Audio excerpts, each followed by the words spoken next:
Bem, gente, bom dia. A gente está aqui de novo com a Flor, a doutora Flor Espinosa, que ela é infectologista no Instituto Tropical de Manaus e também pesquisadora da Fiocruz. Flor, muito obrigada por você ter aceito de novo o nosso convite para a gente conversar hoje, tá? Um prazer revê-la.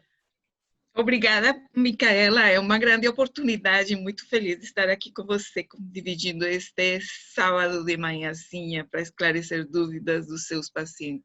Tá, obrigada, Flor.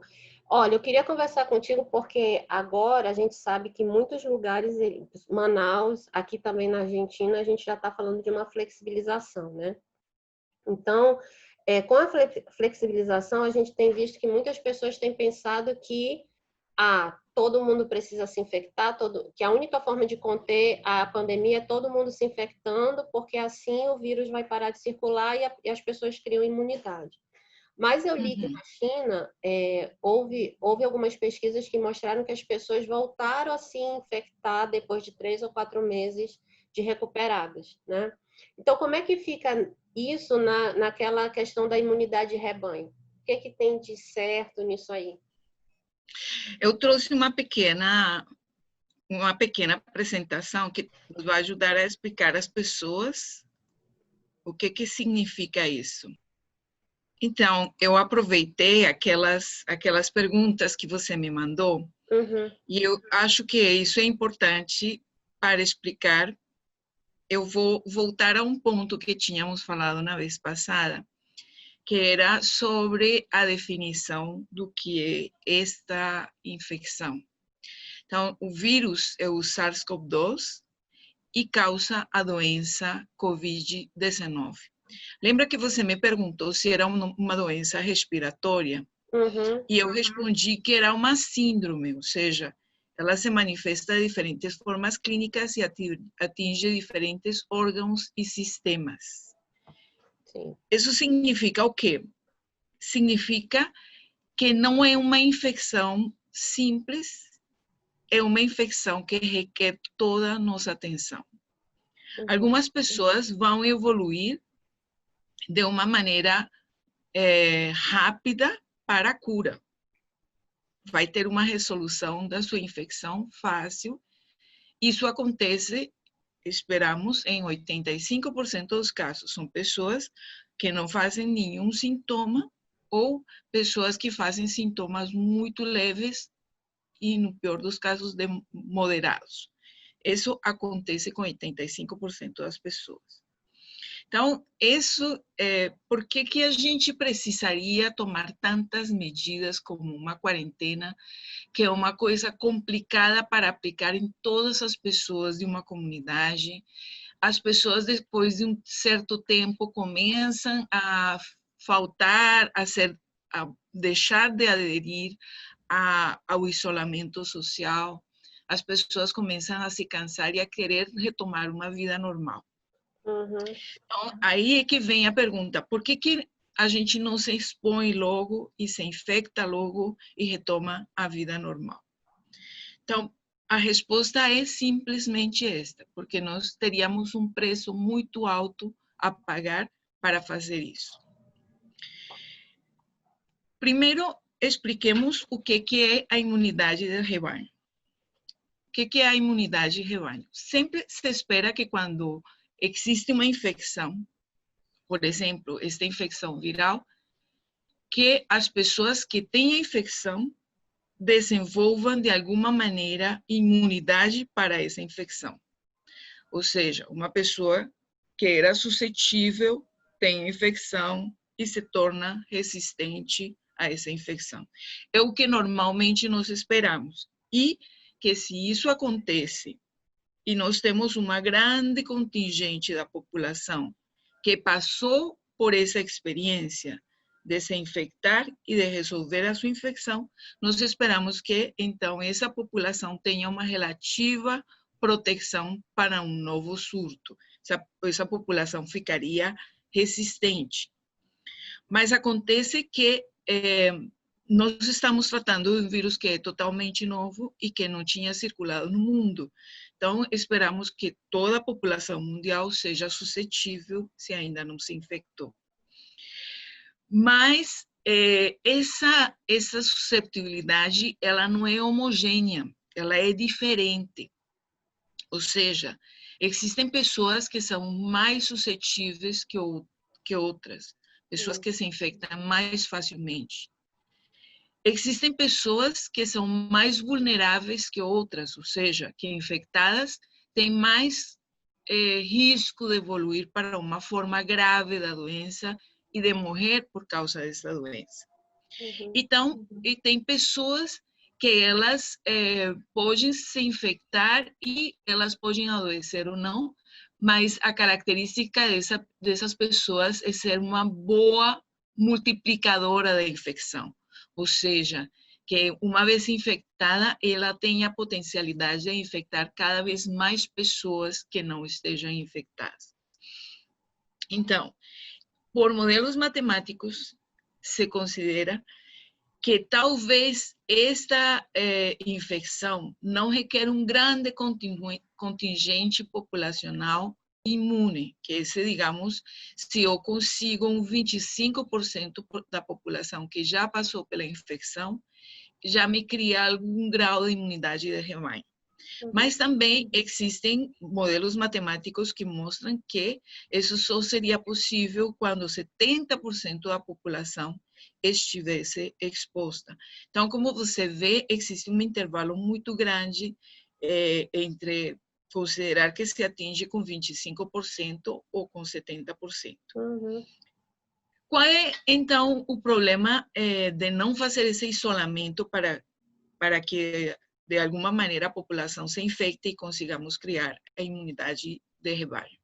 O principal problema está resumido nestas 3 perguntinhas que eu coloquei aqui embaixo. Primeiro, nós não temos absoluta certeza de que imunidade se faz depois da infecção por SARS-CoV-2.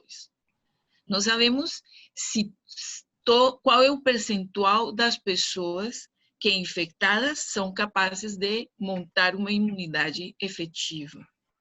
E não sabemos também se essas pessoas que se infectam e desenvolvem uma imunidade efetiva, por quanto tempo essa imunidade vai funcionar.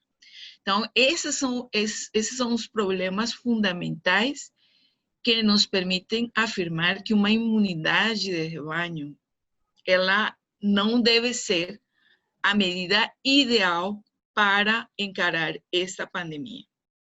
Adicionalmente, então, veja aqui, eu fiz uma estimativa considerando que a população do Brasil é de 220 milhões de habitantes. Se nós consideramos que 25%, no melhor dos casos, na expectativa mais optimista, que seja que nós com 25% da população infectada consigamos imunidade de rebanho, isso significaria que nós precisamos que 55 milhões de pessoas, eu quero lembrar que hoje os casos estão em torno de que nós temos 2 milhões de infectados esta semana. Isso significa que nós precisaríamos 55 milhões, na expectativa mais otimista, precisaríamos que 55 milhões das pessoas se infectassem.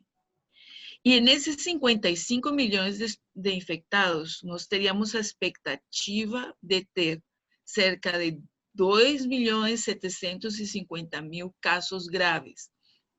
Esses casos graves são de pessoas que vão requerer internações hospitalares, algumas, e a maioria delas, vão requerer ir para intubação, unidade de terapia intensiva, etc. Isso tem um custo para o Estado, isso tem um custo para a sociedade, além do enorme custo da própria família que tem um parente nessa situação. E desta estimativa de 55 milhões de infectados, esperaríamos ter 550.000 óbitos. Nós estamos chegando na marca de 90.000. Então, imagina quanto mais gente teria que morrer para que nós conseguíssemos imunidade de rebanho com uma expectativa muito otimista de que precisaríamos só 25% da população infectada para chegar nisso. Se, como se espera em todas as infecções, para atingir imunidade de rebanho, a marca normal que se pretende atingir é de 70%. Se esse fosse o caso, se a COVID estivesse neste perfil mais pessimista, nós precisaríamos 154 milhões de brasileiros infectados, que evoluiriam para uma forma grave 7.700.000 e que morreriam provavelmente mais de 1,5 milhão de brasileiros. Isso é moralmente indefensável. Não é possível que alguém diga que o melhor a acontecer é pretender imunidade de rebanho. Adicionalmente, há uma coisa que eu quero frisar, que é a possibilidade de sequelas. Nós tivemos a experiência de viver há 5 anos atrás, o que foi a epidemia do Zika. No meu caso particular, eu tive a oportunidade de acompanhar uma equipe multidisciplinar que acompanhou essas gestantes expostas ao Zika na gravidez aqui em Manaus. E nós observamos, depois do nascimento dessas crianças, que a tranquilidade chega quando a criança nasce e a mãe vê que não tem nenhuma evidência nesse momento de alteração, não tem microcefalia, não tem nenhuma coisa grave. E o que a gente observa no tempo é o surgimento de uma grande quantidade de alterações nessas crianças que só foram observadas com o passo do tempo. Nós, neste momento, temos uma epidemia por SARS-CoV-2 que tem 6 meses no mundo. Nós não temos tido a oportunidade de observar sequelas, efeitos a longo prazo e muito menos de estimar que percentual das pessoas podem evoluir desta forma. Se nós estamos falando de uma infecção que é sistêmica e que não é só esperável encontrar sequelas respiratórias, nós estamos falando de possíveis sequelas renais, neurológicas, nós estamos falando de sequelas cardiológicas, então não é uma coisa para ser banalizada, não pode ser considerado como medida de saúde pública esperar que a população se infecte para atingir imunidade de rebanho. E é uma coisa muito importante que você faz, que é o fato de levar informação para a população. Porque eu insisto, é uma responsabilidade compartilhada. Eu tenho a obrigação de dar informação sobre a infecção e sobre a doença para que a população tenha noção das consequências e, de alguma maneira, assuma as consequências dos atos da população. Então, eu não posso me expor à toa, pensando que, no pior dos casos, eu terei uma gripezinha e pronto.